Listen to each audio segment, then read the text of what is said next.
ಆತ್ಮೀಯ ವಿದ್ಯಾರ್ಥಿಗಳೇ, ಪ್ರಥಮ PUC ಅರ್ಥಶಾಸ್ತ್ರ ಭಾಗ 2 ಭಾರತದ ಆರ್ಥಿಕ ಅಭಿವೃದ್ಧಿಯಲ್ಲಿ ಬರುವ ಎರಡನೆಯ ಘಟಕ 1991ರ ನಂತರದ ಆರ್ಥಿಕ ಸುಧಾರಣೆಗಳು ಅಂತ ಹೇಳಿ ಬರುತ್ತೆ.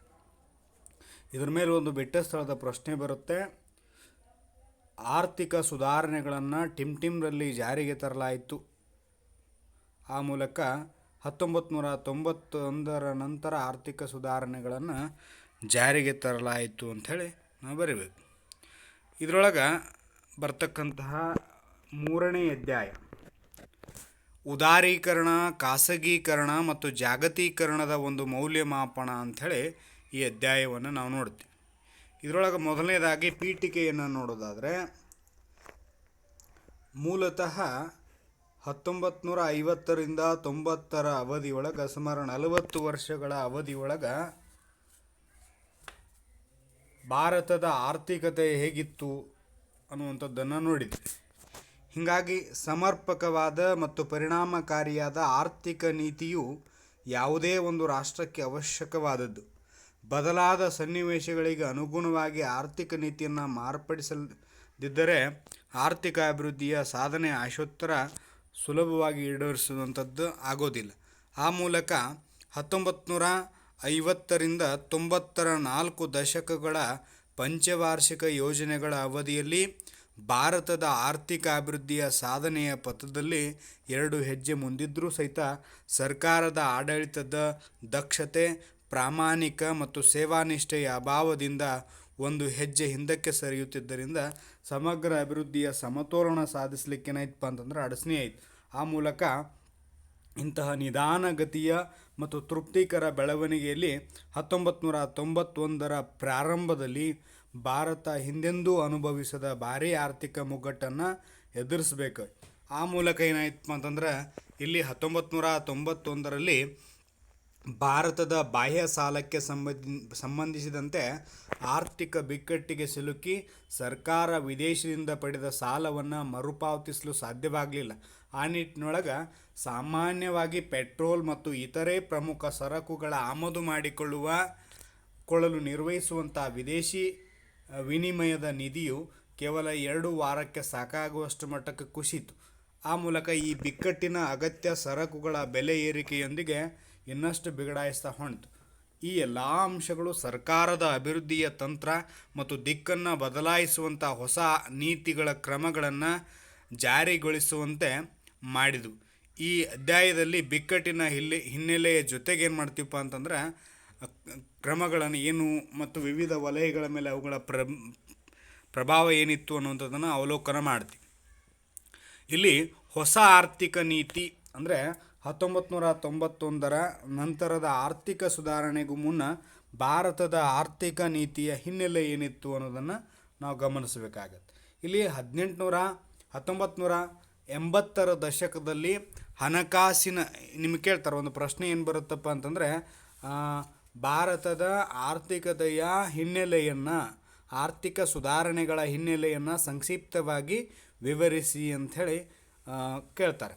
ಅಥವಾ ಭಾರತ ನೂತನ ಆರ್ಥಿಕ ನೀತಿ ಅವಶ್ಯಕತೆಗೆ ಪ್ರಮುಖ ಕಾರಣಗಳನ್ನು ತಿಳಿಸಿ ಅಂಥೇಳಿ ಪ್ರಶ್ನೆ ಬರುತ್ತೆ. ಇಲ್ಲಿ ಮೊದಲನೇದಾಗಿ 1980ರ ದಶಕದಲ್ಲಿ ಹಣಕಾಸಿನ ಬಿಕ್ಕಟ್ಟಿನ ಮೂಲ ಭಾರತದ ಆರ್ಥಿಕತೆಯ ಅದಕ್ಷ ನಿರ್ವಹಣೆಯನ್ನು ಗುರುತಿಸಬಹುದಾಗಿದೆ. ಸರ್ಕಾರ ವಿವಿಧ ನೀತಿಗಳನ್ನು ಅನುಷ್ಠಾನಕ್ಕಾಗಿ ಮತ್ತು ಅದರ ಸಾಮಾನ್ಯ ಆಡಳಿತಕ್ಕಾಗಿ ತೆರಿಗೆ ವಿಧಿಸುವುದರಿಂದ, ಸಾರ್ವಜನಿಕ ಉದ್ಯಮಗಳನ್ನು ನಡೆಸುವುದರಿಂದ ಇತ್ಯಾದಿ ಮೂಲಗಳಿಂದ ನಿಧಿಯನ್ನು ಸಂಗ್ರಹಿಸ್ತದೆ. ಹೀಗಾಗಿ ವೆಚ್ಚವು ಆದಾಯಕ್ಕಿಂತ ಹೆಚ್ಚಾದಾಗ ಸರ್ಕಾರದ ಕೊರತೆಯನ್ನು ನೀಗಿಸಲಿಕ್ಕೆ ಬ್ಯಾಂಕುಗಳು ಮತ್ತು ದೇಶದೊಳಗಿನ ಜನರಿಂದ ಮತ್ತು ಅಂತಾರಾಷ್ಟ್ರೀಯ ಹಣಕಾಸು ಸಂಸ್ಥೆಗಳಿಂದ ಸಾಲವನ್ನು ಪಡೆಯುತ್ತೆ.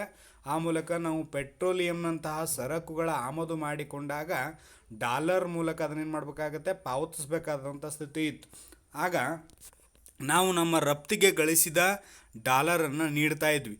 ಆದಾಗ್ಯೂ ಇದು ಸರ್ಕಾರದ ಅಭಿವೃದ್ಧಿ ಕಾರ್ಯನೀತಿಗಳು, ನಿರುದ್ಯೋಗ, ಬಡತನ, ಜನಸಂಖ್ಯಾ ಸ್ಫೋಟ ಮುಂತಾದ ಸವಾಲುಗಳನ್ನು ಎದುರಿಸಿತು. ಆ ಮೂಲಕ ಮಿತಿಮೀರಿದ ವೆಚ್ಚವನ್ನು ಅಪೇಕ್ಷಿಸಿತು. ಸರ್ಕಾರ ಅಭಿವೃದ್ಧಿ ಕಾರ್ಯಕ್ರಮಗಳ ಮೇಲಿನ ನಿರಂತರ ವೆಚ್ಚ ಆದಾಯದ ಉತ್ಪತ್ತಿಯನ್ನು ಮಾಡಲಿಲ್ಲ. ಅದರಲ್ಲಿಯೂ ಸರ್ಕಾರ ಆಂತರಿಕ ಮೂಲಗಳೆಂದರೆ ತೆರಿಗೆಗಳಿಂದ ಸಾಕಷ್ಟು ಆದಾಯವನ್ನು ಸಂಗ್ರಹಿಸಲಾಗಲಿಲ್ಲ. ಹೀಗಾಗಿ ಸರ್ಕಾರ ತನ್ನ ಆದಾಯದ ಬಹುಪಾಲನ್ನು ಶೀಘ್ರ ಫಲ ನೀಡುವಂತಹ ಸಾಮಾಜಿಕ ಮತ್ತು ರಕ್ಷಣೆಯ ವೆಚ್ಚ ಮಾಡಿದಾಗ ಉಳಿದ ಅದರ ಆದಾಯವನ್ನು ಹೆಚ್ಚು ದಕ್ಷತೆಗೆ ಬಳಸಿಕೊಳ್ಳುವ ಅಗತ್ಯತೆ ಇತ್ತು. ಹೀಗಾಗಿ ಸಾರ್ವಜನಿಕ ಉದ್ಯಮಗಳಿಂದ ಬರುವ ಆದಾಯ ಏನಾಯ್ತಪ್ಪ ಅಂದ್ರೆ ಅಧಿಕವಾಗಿರಲಿಲ್ಲ. ಕೆಲವೊಮ್ಮೆ ಇತರ ದೇಶಗಳಿಂದ ಮತ್ತು ಅಂತಾರಾಷ್ಟ್ರೀಯ ಹಣಕಾಸು ಸಂಸ್ಥೆಗಳಿಂದ ಪಡೆದ ವಿದೇಶಿ ವಿನಿಮಯವನ್ನು ಅನುಭೋಗದ ಅಗತ್ಯಕ್ಕಾಗಿ ಖರ್ಚು ಮಾಡಬೇಕಾದಂಥ ಅನಿವಾರ್ಯತೆ ಬಂತು. ಹೀಗಾಗಿ ಬೆಳೆಯುತ್ತಿರುವ ಅನವಶ್ಯಕ ವೆಚ್ಚಗಳು ಕಡಿಮೆ ಮಾಡುವ ಪ್ರಯತ್ನವಾಗಲಿಲ್ಲ ಅಥವಾ ಹೆಚ್ಚುತ್ತಿರುವ ಆಮದುಗಳನ್ನು ಸರಿದೂಗಿಸಲಿಕ್ಕೆ ರಫ್ತನ್ನು ಹೆಚ್ಚಿಸುವ ಕಡೆ ಗಮನವನ್ನು ಹರಿಸ್ತಕ್ಕಂಥ ಪ್ರಯತ್ನವಾಗಲಿ ನಡೀಲಿಲ್ಲ. ಹೀಗಾಗಿ 1980ರ ದಶಕದ ಕೊನೆಯಲ್ಲಿ ಸರ್ಕಾರದ ವೆಚ್ಚ ಏನಾಯ್ತಪ್ಪ ಅಂದ್ರೆ ಅದರ ಆದಾಯವನ್ನು ಮೀರಿ ಬೆಳೆಯುತ್ತಂದರೆ ತಪ್ಪಾಗಲಿಕ್ಕಿಲ್ಲ. ಹೀಗಾಗಿ ಸಾಲಗಳ ಮೂಲಕ ವೆಚ್ಚವನ್ನು ಭರಿಸಲು ಸಾಧ್ಯವಾಗಲಿಲ್ಲ. ಹಲವು ಅಗತ್ಯ ಸರಕುಗಳ ಬೆಲೆ ವಿಪರೀತವಾಗಿ ಏರಿತು. ಆಮದುಗಳ ಬೆಲೆಗಳ ಏರಿಕೆಯಿಂದ ರಫ್ತು ಅಧಿಕವಾಯಿತು. ಹೀಗಾಗಿ ಬೇಕಾದಷ್ಟು ಹಣಕಾಸಿನ ಸಂಪನ್ಮೂಲಗಳ ಮಟ್ಟ ಏನಾಯ್ತಪ್ಪ ಅಂದ್ರೆ ಕುಸಿಲಿಕ್ಕೆ ಸ್ಟಾರ್ಟ್ ಆಯ್ತು. ಅಂತಾರಾಷ್ಟ್ರೀಯ ಸಾಲದಾತರಿಗೆ ಬಡ್ಡಿ ನೀಡಲಿಕ್ಕೆ ಸಹಿತ ಹಣ ಸಾಕಾಗುವಷ್ಟು ಇರಲಿಲ್ಲ. ವಿದೇಶಿ ವಿನಿಮಯ ಇರಲಿಲ್ಲ. ಯಾಕಂದ್ರೆ ವಿದೇಶಿ ವಿನಿಮಯ ಅಂತಂದ್ರೆ ಒಂದು ರಾಷ್ಟ್ರದ ನಾಣ್ಯವನ್ನು ಮತ್ತೊಂದು ರಾಷ್ಟ್ರದ ನಾಣ್ಯಕ್ಕೆ ಪರಿವರ್ತನೆಗೊಳಿಸ್ತಕ್ಕಂಥದ್ದು ದರ. ಹೀಗಾಗಿ ನಾವು ರಫ್ತು ಮಾಡಿರ್ತಕ್ಕಂಥದ್ರಿಂದ ಗಳಿಸಿರ್ತಕ್ಕಂಥ ವಿದೇಶಿ ಹಣ ಅದು ಸಹಿತ ಸಾಲಲಿಲ್ಲ. ಹೀಗಾಗಿ ಅಂತಾರಾಷ್ಟ್ರೀಯ ನಿಧಿಗಾರರು ಸಹ ಭಾರತಕ್ಕೆ ಸಾಲವನ್ನು ನೀಡಲಿಕ್ಕೆ ಒಪ್ಪಲಿಲ್ಲ.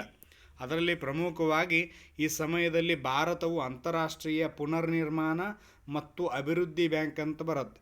IBRD ವಿಸ್ತೃತ ರೂಪವನ್ನು ಬರೆಯಿರಿ ಅಂಥೇಳಿ ನಿಮಗೆ ಪ್ರಶ್ನೆ ಬರ್ತದೆ. ಆ ಮೂಲಕ ಅಂತಾರಾಷ್ಟ್ರೀಯ ಪುನರ್ನಿರ್ಮಾಣ ಮತ್ತು ಅಭಿವೃದ್ಧಿಯ bank, international bank for reconstruction and development ಅಂತ ಕರಿತೀವಿ. ಅದು ಕನ್ನಡದೊಳಗೆ ಅಂತಾರಾಷ್ಟ್ರೀಯ ಪುನರ್ನಿರ್ಮಾಣ ಮತ್ತು ಅಭಿವೃದ್ಧಿಯ ಬ್ಯಾಂಕ್, ಇದರ ವಿಸ್ತೃತ ರೂಪವನ್ನು ಬರೆಯಿರಿ ಅಂಥೇಳಿ ನಿಮಗೆ 1 ಅಂಕದ ಪ್ರಶ್ನೆ ಬರ್ತದೆ. ಇದಕ್ಕೆ ಶಾರ್ಟ್ಕಟ್ನೊಳಗೆ ವಿಶ್ವ ಬ್ಯಾಂಕ್ ಅಂತ ಹೇಳಿ ಕರಿತೀವಿ. ಅಂತಾರಾಷ್ಟ್ರೀಯ ಹಣಕಾಸು ನಿಧಿ IMF ಮೊರೆ ಹೋಯಿತು. ಹೀಗಾಗಿ $7 ಬಿಲಿಯನ್ ಬಿಕ್ಕಟ್ಟಿನ ಪರಿಹಾರಕ್ಕಾಗಿ ಸಾಲವಾಗಿ ಪಡೆಯಿತು.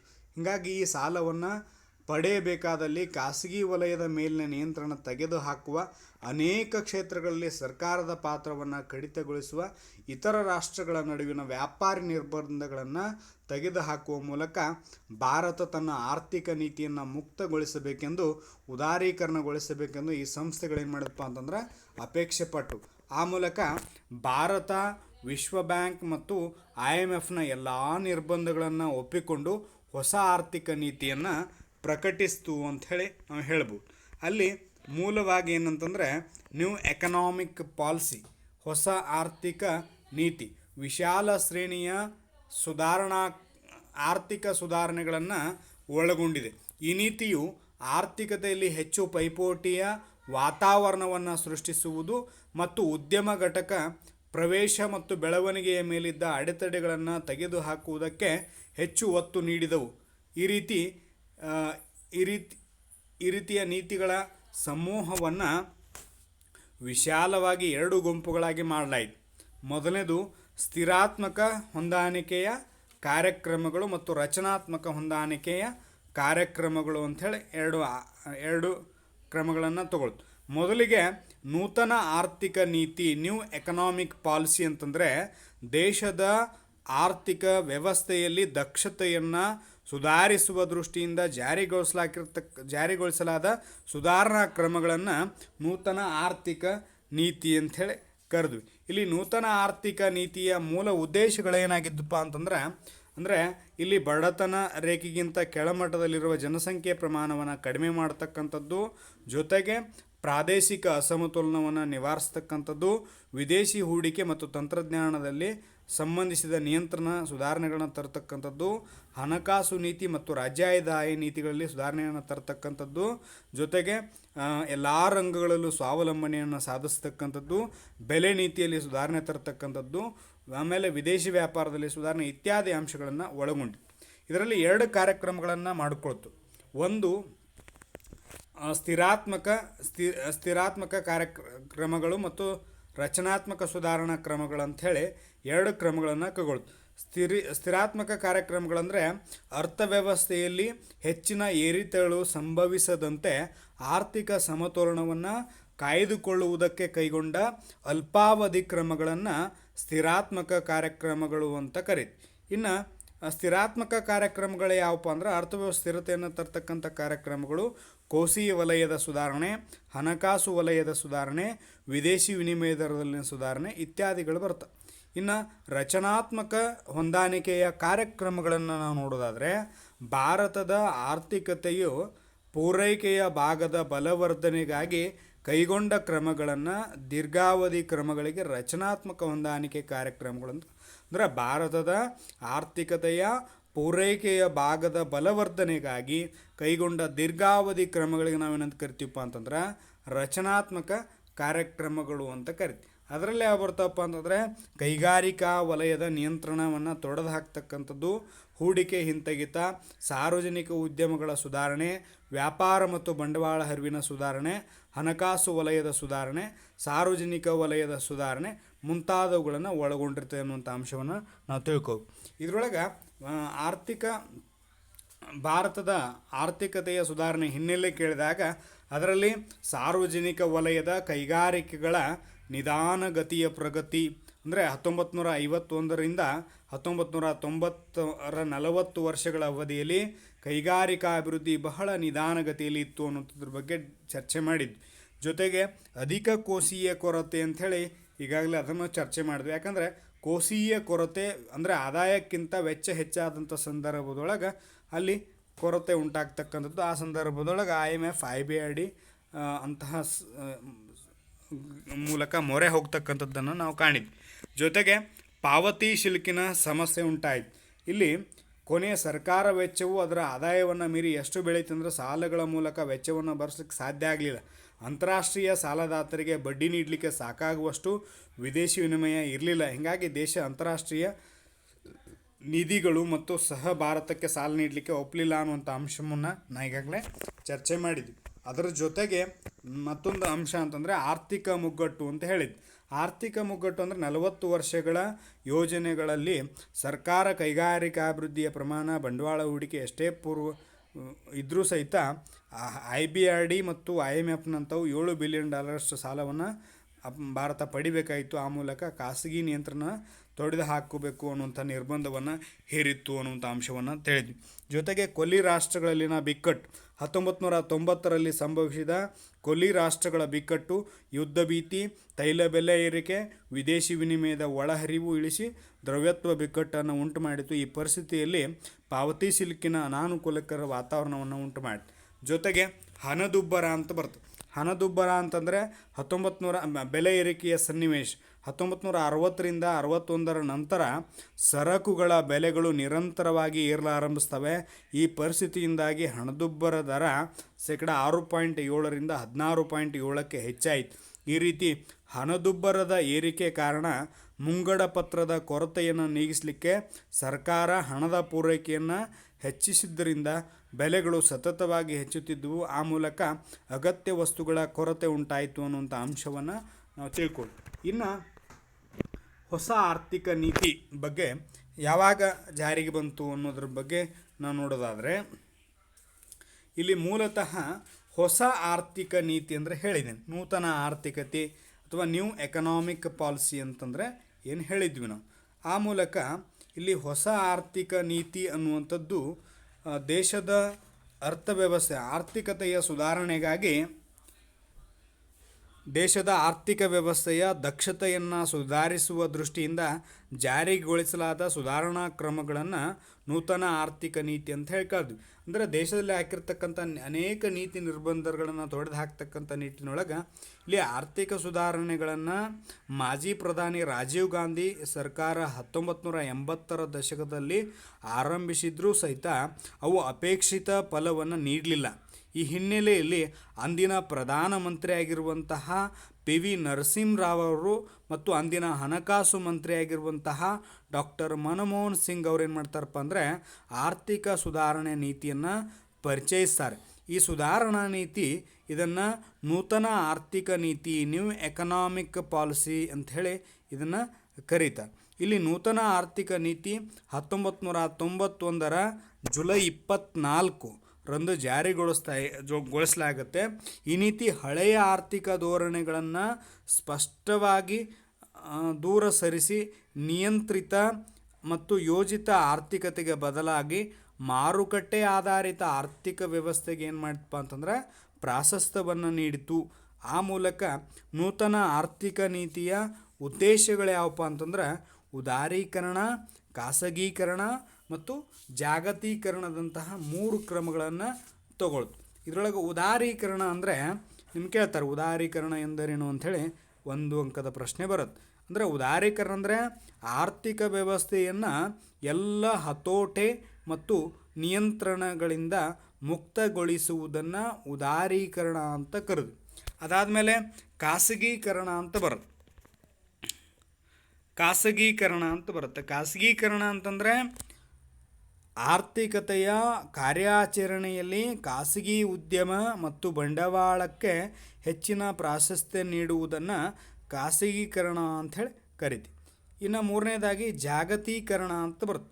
ಜಾಗತೀಕರಣ ಅಂದರೆ ಅಂತಾರಾಷ್ಟ್ರೀಯ ಪೈಪೋಟಿ ಸಾಮರ್ಥ್ಯವನ್ನು ವೃದ್ಧಿಗೊಳಿಸುವ ಮೂಲಕ ಆರ್ಥಿಕತೆಯನ್ನು ವಿಶ್ವದ ಮಾರುಕಟ್ಟೆಗೆ ತೆರೆದಿಡುವುದನ್ನು ಜಾಗತೀಕರಣ ಅಂಥೇಳಿ ನಾವು ಕರಿತೀವಿ. ಈ ಮೂಲಕ ಒಂದೊಂದಾಗಿ ಅದರ ಬಗ್ಗೆ ಚರ್ಚೆ ಮಾಡ್ತಾ ಹೋಗೋಣ. ಇಲ್ಲಿ ನಮಗೆ ಪ್ರಶ್ನೆ ಏನು ಬರುತ್ತೆ ಅಂತಂದರೆ ಉದಾರೀಕರಣ ನೀತಿಯ ಕ್ರಮಗಳನ್ನು ಚರ್ಚಿಸಿ ಅಂಥೇಳಿ ಮತ್ತೊಂದು ಪ್ರಶ್ನೆ ಬರುತ್ತೆ. ಅದರೊಳಗೆ ಮೊದಲನೇದಾಗಿ ಉದಾರೀಕರಣ ವಲಯದ ಬಗ್ಗೆ ಚರ್ಚೆ ಮಾಡಿ ಅಂದಾಗ ನಾವು ಒಂದೊಂದಾಗಿ ಅದರ ಬಗ್ಗೆ ಉದಾರೀಕರಣದ ಪ್ರಮುಖ ಕ್ಷೇತ್ರಗಳನ್ನು ವಿವರಿಸಿ ಅಂಥೇಳಿ ನಮಗೆ ಪ್ರಶ್ನೆ ಬರ್ತದೆ. ಅಂದರೆ ಉದಾರೀಕರಣ ಅಂತಂದರೆ ಆರ್ಥಿಕ ವ್ಯವಸ್ಥೆಯ ಎಲ್ಲ ಹತೋಟೆ ಮತ್ತು ನಿಯಂತ್ರಣಗಳಿಂದ ಮುಕ್ತಗೊಳಿಸುವುದನ್ನು ಉದಾರೀಕರಣ ಎನ್ನುತ್ತೇವೆ ಅಂಥೇಳಿ ನೋಡಿದ್ವಿ. ಇದರೊಳಗೆ ಪ್ರಾರಂಭದಲ್ಲಿ ಹೇಳಿದಂತೆ ಆರ್ಥಿಕ ಚಟುವಟಿಕೆಗಳನ್ನು ಪ್ರಮುಖವಾಗಿ ಇಲ್ಲಿ ತೊಡಕುಗಳನ್ನು ತೆಗೆದುಹಾಕುವ ನಿಟ್ಟಿನೊಳಗೆ ವಿವಿಧ ಆರ್ಥಿಕ ವಲಯಗಳನ್ನು ಮುಕ್ತಗೊಳಿಸಲಿಕ್ಕೆ 1980ರಲ್ಲಿ ಕೈಗಾರಿಕಾ ಪರವಾನಿಗೆ ಮತ್ತು ರಫ್ತು ಆಮದು ನೀತಿ, ತಾಂತ್ರಿಕ ಉನ್ನತೀಕರಣ, ಕೋಶೀಯ ನೀತಿ ಮತ್ತು ವಿದೇಶಿ ಹೂಡಿಕೆ ಕ್ಷೇತ್ರಗಳಲ್ಲಿ ಕೆಲವು ಉದಾರೀಕರಣ ಕ್ರಮಗಳನ್ನು ಜಾರಿಗೊಳಿಸಿದ್ರೂ ಸಹ 1991ರಲ್ಲಿ ಜಾರಿಗೊಳಿಸಿದ ಕಾರ್ಯಕ್ರಮಗಳು ಇನ್ನೂ ವ್ಯಾಪಕವಾಗಿದ್ದವು. ಕೆಲವು ಪ್ರಮುಖ ಕ್ಷೇತ್ರಗಳಾದ ಕೈಗಾರಿಕಾ ವಲಯ, ಹಣಕಾಸು ವಲಯ, ತೆರಿಗೆ ಸುಧಾರಣೆ, ವಿದೇಶಿ ವಿನಿಮಯ, ಮಾರುಕಟ್ಟೆ ಮತ್ತು ವ್ಯಾಪಾರ ಹೂಡಿಕೆ ವಲಯಗಳಿಗೆ 1991 ಮತ್ತು ನಂತರದ ವಿಶೇಷ ಗಮನವನ್ನು ನೀಡಿರುವುದನ್ನು ನಾವು ಅಧ್ಯಯನ ಮಾಡಿ. ಅದರೊಳಗೆ ಮೊದಲನೇದಾಗಿ ಕೈಗಾರಿಕಾ ವಲಯದ ಅನಿರ್ಬಂಧೀಕರಣ ಅಥವಾ ನಿಯಂತ್ರಣ ಮುಕ್ತತೆ ಅಂಥೇಳಿ ನಾವು ಕರಿತೀವಿ. ಇದರೊಳಗೆ ಪ್ರಮುಖವಾಗಿ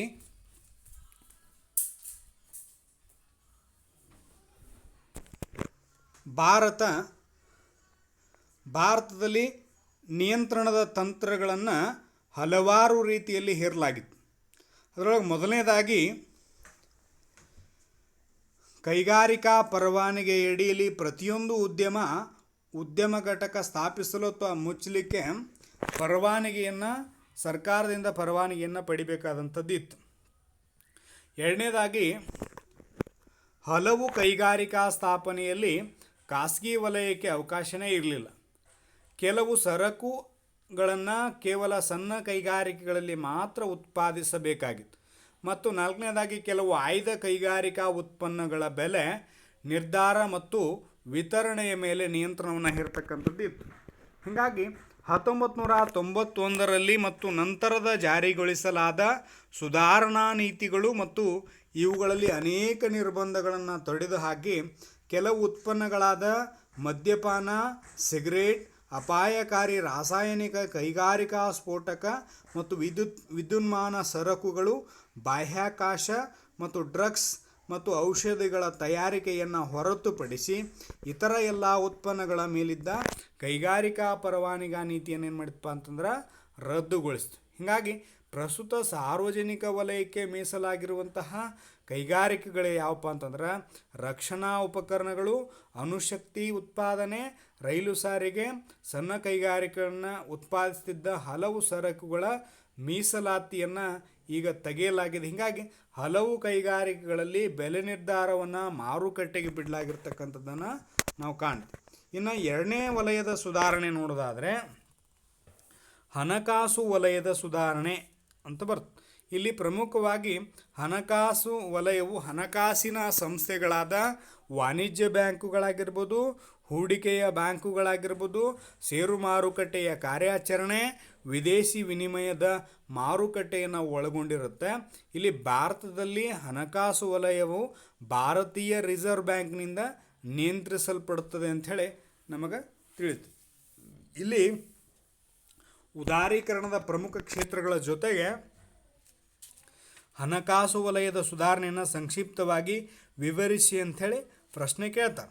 ಇದ್ರ ಜೊತೆಗೆ ಹಣಕಾಸು ವಲಯದ ಸುಧಾರಣೆ ಮುನ್ನ ಹಣಕಾಸು ವಲಯದ ಮೇಲೆ ಹಲವು ನಿರ್ಬಂಧಗಳಿದ್ದು ಈ ಎಲ್ಲ ನಿರ್ಬಂಧಗಳನ್ನು ಮುಕ್ತಗೊಳಿಸುವಂಥ ನಿಟ್ಟಿನೊಳಗೆ ಹಣಕಾಸು ವಲಯ ನಿಯಂತ್ರಕನಾಗಿದ್ದ RBIನ ಪಾತ್ರವನ್ನು ಕಡಿಮೆ ಮಾಡ್ತಕ್ಕಂಥದ್ದು ಮೊದಲನೇದಾಗಿತ್ತು. ಇಲ್ಲಿ ಅದನ್ನು ಸಹಾಯಕನನ್ನಾಗಿ ಮಾರ್ಪಡಿಸಿ ಇದರ ಅರ್ಥ RBI ಸಲಹೆಗಳನ್ನು ಕೇಳಿದರೆ ಹಲವು ವಿಷಯಗಳಲ್ಲಿ ಸ್ವತಂತ್ರ ನಿರ್ಧಾರಗಳನ್ನು ತೆಗೆದುಕೊಳ್ಳಬಹುದಾಗಿದೆ ಅನ್ನುವಂಥದ್ದನ್ನು ನಾವು ತಿಳಿದುಕೊಂಡ್ವಿ.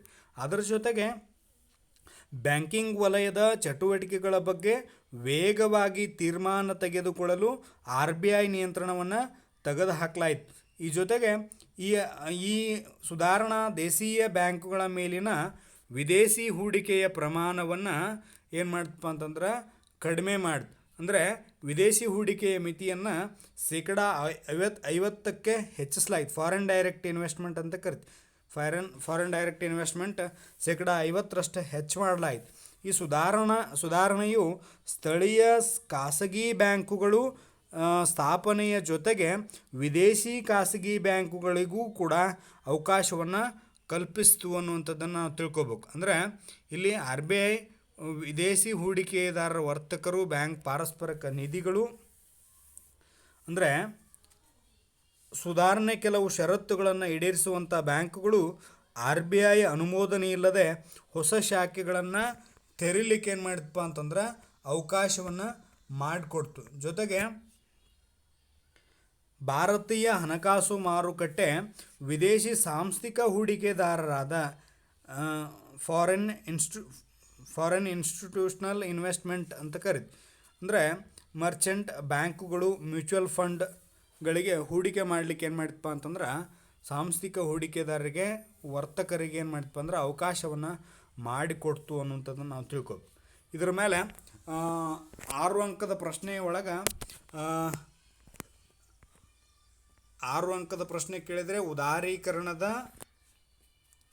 ಕ್ರಮಗಳ ಬಗ್ಗೆ ವಿವರಿಸಿ ಅಂಥೇಳಿ ಉದಾರೀಕರಣ ಪ್ರಮುಖ ಕ್ಷೇತ್ರಗಳು ವಿವರಿಸಿದಾಗ ಕೈಗಾರಿಕಾ ವಲಯ ಮತ್ತು ಹಣಕಾಸು ವಲಯದ ಬಗ್ಗೆ ತಗೊಂಡು ಮುಂದೆ ಅದರ ಮುಂದುವರೆದ ಭಾಗವನ್ನು ವಿಸ್ತರಣೆ ಮಾಡ್ತಾ ಹೋಗಬೇಕು. ಆದರೆ ಬರೀ ಹಣಕಾಸು ವಲಯದ ಸುಧಾರಣೆ ಕುರಿತು ಸಂಕ್ಷಿಪ್ತವಾಗಿ ಬರೀರಿ ಅಂಥೇಳಿ 4 ಅಂಕದ ಪ್ರಶ್ನೆ ಬರುತ್ತೆ. ಆವಾಗ ಇದರ ಬಗ್ಗೆ ವಿವರಣೆಯನ್ನು ಕೊಡಬೇಕು. ಇನ್ನು ಮೂರನೇದಾಗಿ ತೆರಿಗೆ ಸುಧಾರಣೆ ಅಂತ ಬರ್ತದೆ. ಇದರ ಮೇಲೆ ಪ್ರಶ್ನೆಗಳು ಬರ್ತವೆ. ಇದರೊಳಗೆ ತೆರಿಗೆ ವಲಯದ ಸುಧಾರಣೆಯನ್ನು ಕೋಶೀಯ ವಲಯದ ಸುಧಾರಣೆ ಅಂಥೇಳೇನು ಕರೆಯಲಾಗತ್ತೆ. ಇಲ್ಲಿ ಪ್ರಮುಖವಾಗಿ ತೆರಿಗೆಗಳ ಒಳಗೆ 2 ತೆರಿಗೆಗಳು ಬರ್ತಾವೆ. ಒಂದು ಪ್ರತ್ಯಕ್ಷ ತೆರಿಗೆ ಡೈರೆಕ್ಟ್ ಟ್ಯಾಕ್ಸ್, ಮತ್ತೊಂದು ಪರೋಕ್ಷ ತೆರಿಗೆ ಇಂಡೈರೆಕ್ಟ್ ಟ್ಯಾಕ್ಸ್ ಅಂತ ಕರಿತೀವಿ. ಪ್ರತ್ಯಕ್ಷ ತೆರಿಗೆ ಅಂತಂದ್ರೆ ಜನರ ಆದಾಯ ಮತ್ತು ಸಂಪತ್ತಿನ ಮೇಲೆ ವಿಧಿಸಲಾಗುವ ತೆರಿಗೆಯನ್ನು ಪ್ರತ್ಯಕ್ಷ ತೆರಿಗೆ ಅಂಥೇಳಿ ಕರಿತೀವಿ. ಇಲ್ಲಿ ಪ್ರತ್ಯಕ್ಷ ತೆರಿಗೆ ಕೆಲವು ಸುಧಾರಣೆಗಳನ್ನು ಜಾರಿಗೆ ತರಲಾಯಿತು. ಆ ಮೂಲಕ ಇಲ್ಲಿ ವೈಯಕ್ತಿಕ ಆದಾಯದ ತೆರಿಗೆ ಅಂದರೆ ವೈಯಕ್ತಿಕ ಆದಾಯ ತೆರಿಗೆ ದರವನ್ನು ಕಡಿಮೆಗೊಳಿಸಲಾಯಿತು. ಜೊತೆಗೆ ಏನಾಯ್ತಪ್ಪ ಅಂತಂದ್ರೆ ಉದ್ಯಮ ಸಂಸ್ಥೆಗಳ ಕೂಡು ಬಂಡವಾಳ ಸಂಸ್ಥೆಗಳ ಮೇಲೆ ವಿಧಿಸುವ ಕಂಪನಿ ತೆರಿಗೆ ದರವನ್ನು ಕ್ರಮೇಣವಾಗಿ ಕಡಿಮೆಗೊಳಿಸಲಾಯಿತು. ಇಲ್ಲಿ ಸರಕುಗಳು ಸೇವೆಗಳು ರಾಷ್ಟ್ರೀಯ ಮಾರುಕಟ್ಟೆಯ ಸ್ಥಾಪನೆಗೆ ಸಹಾಯ ಮಾಡಲಿಕ್ಕೆ ಪರೋಕ್ಷ ತೆರಿಗೆಗಳು ಸರಕುಗಳ ಮೇಲೆ ವಿಧಿಸಲಾಗುವ ತೆರಿಗೆಯನ್ನು ಸುಧಾರಿಸುವಂತಹ ಪ್ರಯತ್ನವನ್ನು ಮಾಡಿ. ಇಲ್ಲಿ ಪ್ರತ್ಯಕ್ಷ ತೆರಿಗೆ ಉದಾಹರಣೆ ನೋಡೋದಾದರೆ ಆದಾಯದ ತೆರಿಗೆ, ಸಂಪತ್ತಿನ ತೆರಿಗೆ, ಕಾರ್ಪೊರೇಷನ್ ತೆರಿಗೆ ಇವೆಲ್ಲ ಪ್ರತ್ಯಕ್ಷ ತೆರಿಗೆ ಅಂತ ಹೇಳಿ ಕರಿತೀವಿ ನಾವು. ಪರೋಕ್ಷ ತೆರಿಗೆ ಅಂತ ಬರುತ್ತೆ. ಪರೋಕ್ಷ ತೆರಿಗೆ ಅಂತಂದರೆ ಇಲ್ಲಿ ಸರಕು ಸೇವೆಗಳ ಮೇಲೆ ವಿಧಿಸಲಾಗುವ ತೆರಿಗೆಯನ್ನು ಪರೋಕ್ಷ ತೆರಿಗೆ ಅಂತ ಕರಿತೀವಿ. ಇಲ್ಲಿ ಪರೋಕ್ಷ ತೆರಿಗೆ ಒಳಗೆ ಪ್ರಮುಖವಾಗಿ ಸರಕು ಸೇವೆಗಳು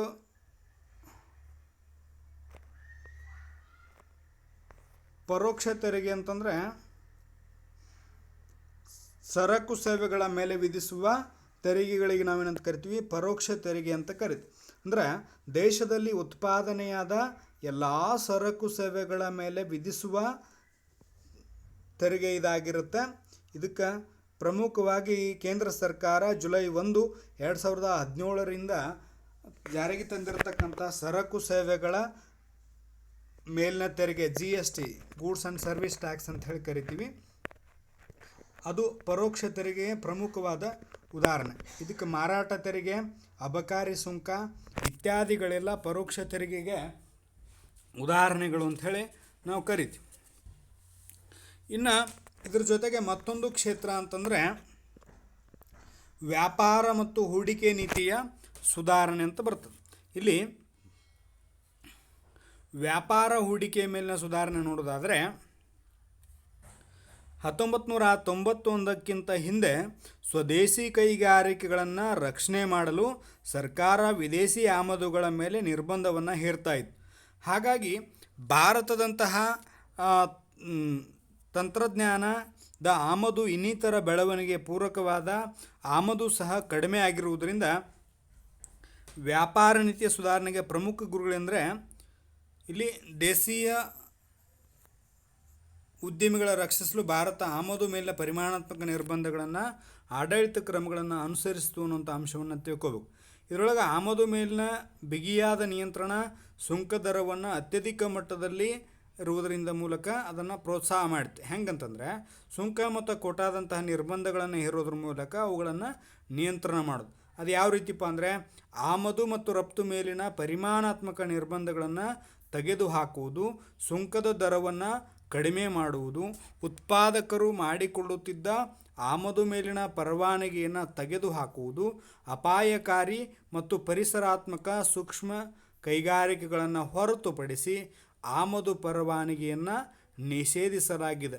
ಅಂದರೆ ಏಪ್ರಿಲ್ 2001ರಿಂದ ತಯಾರಿಕಾ ಅನುಭೋಗಿ ಸರಕುಗಳು ಮತ್ತು ಕೃಷಿ ಉತ್ಪನ್ನದ ಆಮದು ಮೇಲಿನ ಪರಿಮಾಣಾತ್ಮಕ ನಿರ್ಬಂಧಗಳನ್ನು ಸಹ ಸಂಪೂರ್ಣವಾಗಿ ತೆಗೆದುಹಾಕಿತು. ಆ ಮೂಲಕ ಅಂತಾರಾಷ್ಟ್ರೀಯ ಮಾರುಕಟ್ಟೆಯಲ್ಲಿ ಭಾರತದ ಸರಕುಗಳ ಪೈಪೋಟಿಯ ಸಾಮರ್ಥ್ಯವನ್ನು ಹೆಚ್ಚಿಸುವಂಥ ಕೆಲಸವನ್ನು ಮಾಡ್ತು ಅನ್ನುವಂಥದ್ದನ್ನು ನಾವು ತಿಳ್ಕೊಬೇಕು. ಇನ್ನು ವಿದೇಶಿ ವಿನಿಮಯದ ಸುಧಾರಣೆ, ವ್ಯಾಪಾರ ಹೂಡಿಕೆ ಸುಧಾರಣೆ ಜೊತೆಗೆ ಇನ್ನು ವಿದೇಶಿ ವಿನಿಮಯದ ಸುಧಾರಣೆ ಒಂದು ಮೊದಲು ನೋಡಬೇಕಾಗಿತ್ತು, ನೋಡೋಣ ಇರಲಿ. ವಿದೇಶಿ ವಿನಿಮಯದ ಸುಧಾರಣೆ ಅಂತ ಬರ್ತದೆ. ವಿದೇಶಿ ವಿನಿಮಯದ ಸುಧಾರಣೆ ಅಂತಂದರೆ ವಿದೇಶಿ ವ್ಯಾಪಾರ ಮತ್ತು ಹೂಡಿಕೆಗೆ ಹಣಕಾಸನ್ನು ಒದಗಿಸಲು ದೇಶವೊಂದು ಸ್ವದೇಶಿ ನಾಣ್ಯವನ್ನು ವಿದೇಶಿ ನಾಣ್ಯದ ಜೊತೆಗೆ ವಿದೇಶಿ ನಾಣ್ಯಗಳಿಗೆ ವಿನಿಮಯಗೊಳಿಸ್ತಕ್ಕಂಥದ್ದನ್ನು ವಿದೇಶಿ ವಿನಿಮಯ ಅಂತ ಕರಿತೀವಿ. ಅಂದರೆ ಬಾಹ್ಯ ಸಾಲದಲ್ಲಿನ ಮೊದಲ ಸುಧಾರಣೆಯನ್ನು ವಿದೇಶಿ ವಿನಿಮಯದ ಮಾರುಕಟ್ಟೆ ಮಾಡಲಾಯಿತು. ಅಂದರೆ 1991ರಲ್ಲಿ ಪಾವತಿ ಶಿಲ್ಕಿನ ಬಿಕ್ಕಟ್ಟನ್ನು ತಕ್ಷಣವೇ ಪರಿಹರಿಸುವಂತಹ ಒಂದು ಕ್ರಮವಾಗಿ ರೂಪಾಯಿಯನ್ನು ವಿದೇಶಿ ಕರೆನ್ಸಿ ಎದುರು ಅಪಮೌಲ್ಯ ಮಾಡಲಾಯಿತು. ಇದು ಇದು ವಿದೇಶಿ ವಿನಿಮಯದ ಒಳಹರಿವಿನ ಹೆಚ್ಚಳಕ್ಕೆ ಅವಕಾಶವನ್ನು ಮಾಡಿಕೊಡ್ತು ಅನ್ನುವಂಥ ಅಂಶವನ್ನು ತಿಳ್ಕೊಂಡು, ಅದರ ಜೊತೆಗೆ ವಿದೇಶಿ ಮಾರುಕಟ್ಟೆಯಲ್ಲಿ ರೂಪಾಯಿಯ ಮೌಲ್ಯ ನಿರ್ಧಾರವನ್ನು ಸರ್ಕಾರದ ನಿಯಂತ್ರಣಗಳಿಂದ ಏನು ಮಾಡಿತಪ್ಪ ಅಂದ್ರೆ ಮುಕ್ತಗೊಳಿಸ್ತು. ಆ ಮೂಲಕ ರಫ್ತು ಹೆಚ್ಚಳವಾಗಿ ಆಮದು ಕಡಿಮೆಯಾಗಿ ವಿದೇಶಿ ವಿನಿಮಯದ ಒಳಹರಿವಿನ ಹೆಚ್ಚಳಕ್ಕೆ ಅವಕಾಶವನ್ನು ಮಾಡಿಕೊಡ್ತು.